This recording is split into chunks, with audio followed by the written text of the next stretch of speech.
संत लूकस की अंजील उसका 7 बाब 36 से 50 आय तक। किसी फरीसी ने यीशु को अपने यहाँ भोजन करने का निमंत्रण दिया। वे उस फरीसी के घर आकर भोजन करने बैठे। नगर की एक पापिनी स्त्री को ये पता चला कि यीशु फरीसी के यहाँ भोजन कर रहे हैं। वह संगमरमर के पात्र में इत्र लेकर आई और रोते हुई यीशु के चरणों के पास खड़ी हो गई। उसके आंसू उनके चरणों भिगोने लगे, इसलिए उसने उन्हें अपने केशों से पोंछ लिया और उनके चरणों को चूम चूम कर उन पर इत्र लगाया। जिस फरीसी ने यीशु को निमंत्रण दिया था, उसने ये देखकर मन ही मन कहा, यदि यह आदमी नबी होता तो जरूर जान जाता कि जो स्त्री इसे छू रही है वो कौन और कैसी है। वो तो पापिनी है। इस पर यीशु ने उससे कहा, सिमोन, मुझे तुमसे कुछ कहना है। उसने उत्तर दिया, गुरुवर कहिए। किसी महाजन के 2 कर्जदार थे। एक 500 दिनार का ऋणी था और दूसरा 50 का। उसके पास कर्ज अदा करने के लिए कुछ नहीं था, इसलिए महाजन ने दोनों को माफ कर दिया। उन दोनों में कौन उसे अधिक प्यार करेगा? सिमोन ने उत्तर दिया, मेरी समझ में तो वही जिसका अधिक ऋण माफ हुआ। यीशु ने उससे कहा, तुम्हारा निर्णय सही है। तब उन्होंने उस स्त्री की ओर मुड़कर सिमोन से कहा, स्त्री को देखते हो, मैं तुम्हारे घर आया, तुमने मुझे पैर धोने के लिए पानी नहीं दिया, पर इसने मेरे पैर अपने आंसुओं से धोए और अपने केशों से पोंछे। तुमने मेरा चुंबन नहीं किया, परंतु यह जब से भीतर आई है मेरे पैर चूमती रही है। तुमने मेरे सिर में तेल नहीं लगाया, पर इसने मेरे पैरों पर इत्र लगाया है। इसलिए मैं तुमसे कहता हूँ, इसके बहुत से पाप क्षमा हो गए हैं, क्योंकि इसने बहुत प्यार दिखाया। पर जिसे कम क्षमा किया गया वह कम प्यार दिखाता है। तब यीशु ने उस स्त्री से कहा, तुम्हारे पाप क्षमा हो गए हैं। साथ भोजन करने वाले मन ही मन कहने लगे, ये कौन है जो पापों को भी क्षमा करता है? पर यीशु ने उस स्त्री से कहा, तुम्हारे विश्वास ने तुम्हारा उद्धार किया है, शांति प्राप्त कर जाओ। ये खुदा की पाक अंजील है। हे मसीह तेरी स्तुति हो। हम लूकस की अंजील के साथ इस सफ़र में आगे बढ़ रहे हैं प्यारे भाई और बहनों। और लूकस की अंजील बहुत ख़ास है, खासकर हम लोगों के लिए, गिरे हुए लोगों के लिए, परेशान बीमार लोगों के लिए, इस ज़माने के लिए। और आज का पाठ हम सबों के लिए सोचने लायक है और याद रखने लायक है। छोटे लफ्ज़ों में इस पाठ पर विचार करने के लिए सबसे पहले हम कह सकते हैं कि 2 लोगों ने प्रभु यीशु मसीह को बुलाया, निमंत्रण दिया।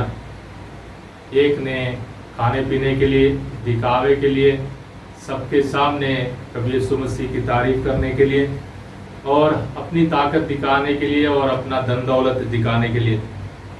और बाहरूनी रूप से उसने उसे स्वागत किया।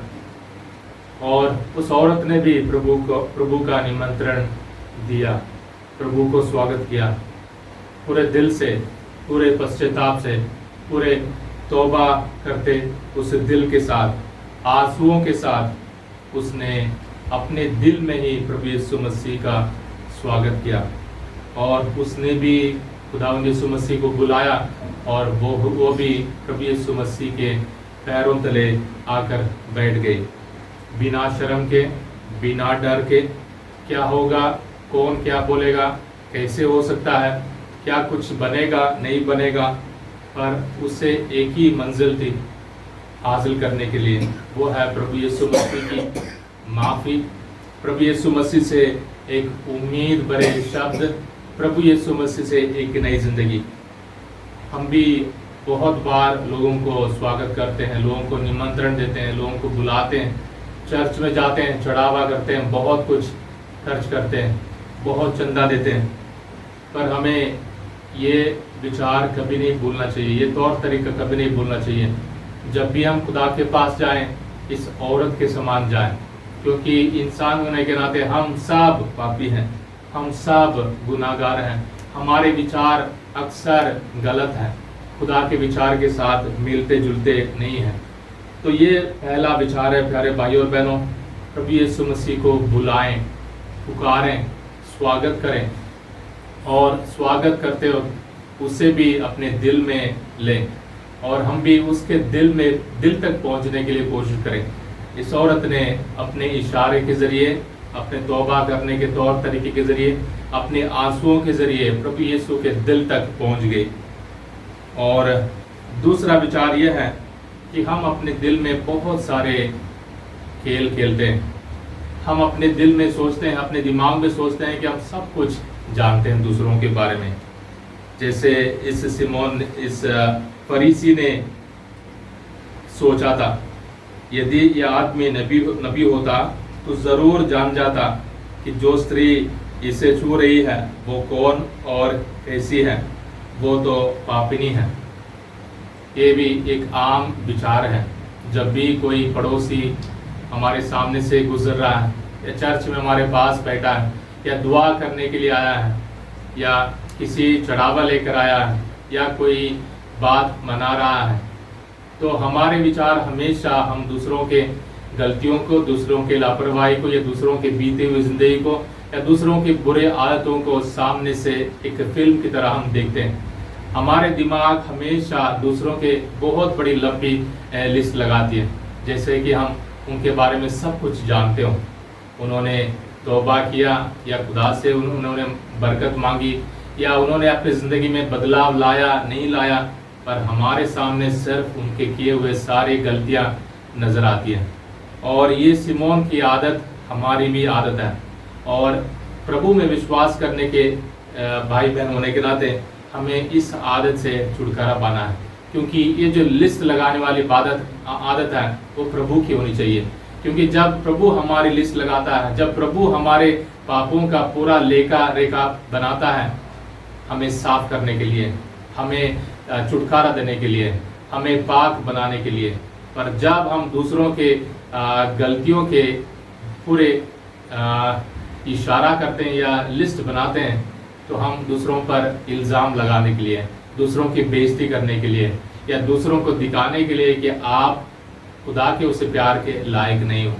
पर खुदावंद यीशु मसीह हम सबों से ही चाहता है, अपने गुनाहों को मुझे दे दो, अपने गुनाहों को मुझे दे दो, और मैं तुम्हें आज़ादी दिला दूंगा। और इस औरत ने अच्छे काम किए।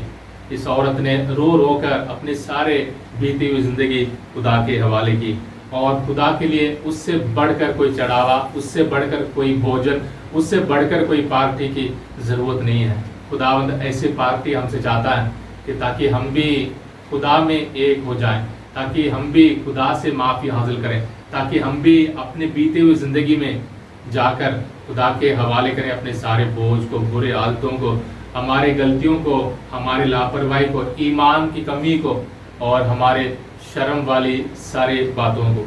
आइए इस औरत से आज के दिन हम खुदा से इस औरत से सबक हासिल करें।